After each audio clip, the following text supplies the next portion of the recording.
Fans of the X Factor will know that things are really hotting up across the water right now, and the big question is just who will take the title this year. Hot favourites among the bookies is 24-year-old classically trained singer Rydian Roberts from Powys in Wales.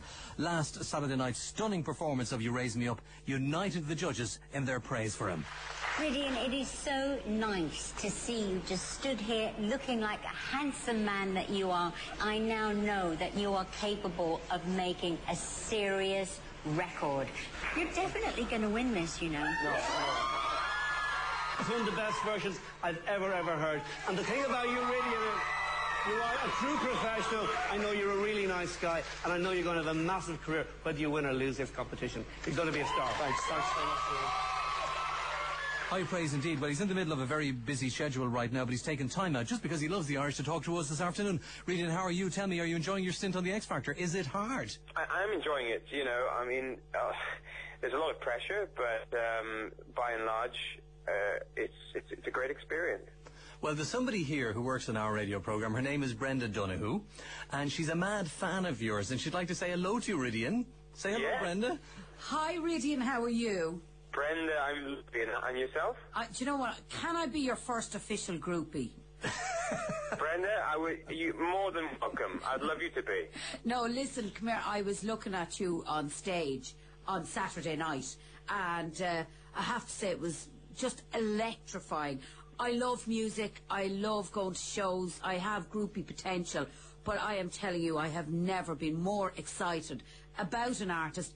You're a good-looking guy and all that, and it wasn't even the sex appeal, but it was the sheer presence of your performance on stage and the command of the stage and the voice. And I may sound gushing, but genuinely, you are just so much in a class of your own, and I really am going to start a campaign here in this country to make sure you win. It doesn't matter anyway whether you win or not, because you're just going to be a massive star. Well, Brenda, God bless you. Thanks so much. No, I mean, in all honesty, though, I really want to kind of speak about the Irish, because I don't know if you've heard, but I'm very fond of Ireland.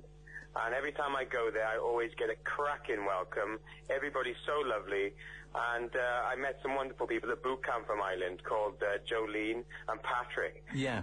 And they were just amazing. And I'm just so fond of it. So I'd love the Irish to get behind me, because maybe along with the Welsh and the Irish vote, I might have a chance of going far in this competition. Listen, give us a little bit about your background, because unlike some of the other contestants, you don't seem to have a tragic story to tell. Everything seems to be fairly normal with you. Well, that's the thing, you know, I never intended to enter the competition with a sob story. I could dish up some sob stories. We've all had problems in our life, but I thought, well, no, just concentrate fully on the performing.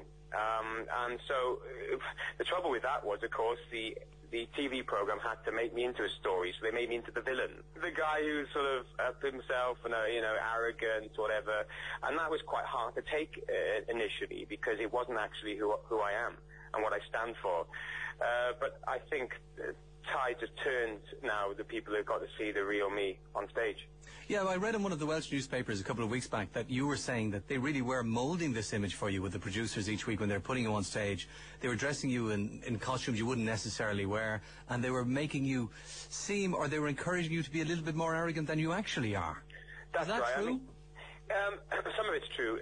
The costumes and the staging of the show is fine. I'll do anything. I come from a performing background, and I'm used to wearing various clothes. But the whole thing of my personality, that's what I wasn't happy with. The kind of being perceived as an arrogant guy. I mean, nobody likes an arrogant person. No.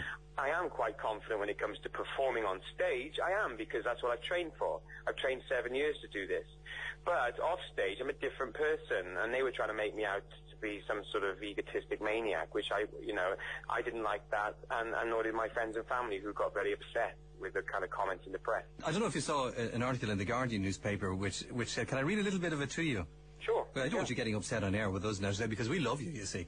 It says, he utterly lacks humility, reckons he should be knighted, and there's no suggestion that elimination will see him return to a thankless, low-paid career. And so you shouldn't, Rydian. No, you shouldn't. A thankless, low-paid career. So in one way they're having a go at you, but in the other way they're saying, well, actually, this guy has a career ahead of him. Yeah, but it's lovely that they think that there's a career, but still, I don't want to be. You can carve a career in music without being arrogant, you know, and a diva-like, and I'm not like that. My friends and family will tell you that, and there's no way that I'm going to change. I'm going to keep my feet firmly on the ground, and I just hope the public see that as well. So the fact of the matter is, in the press, people will write various things about me. I'm aware of that. That's the nature of being in the public eye, you know. But I know who I really am. That's all that counts. That's all that matters to you and your family, Brenda. Yeah.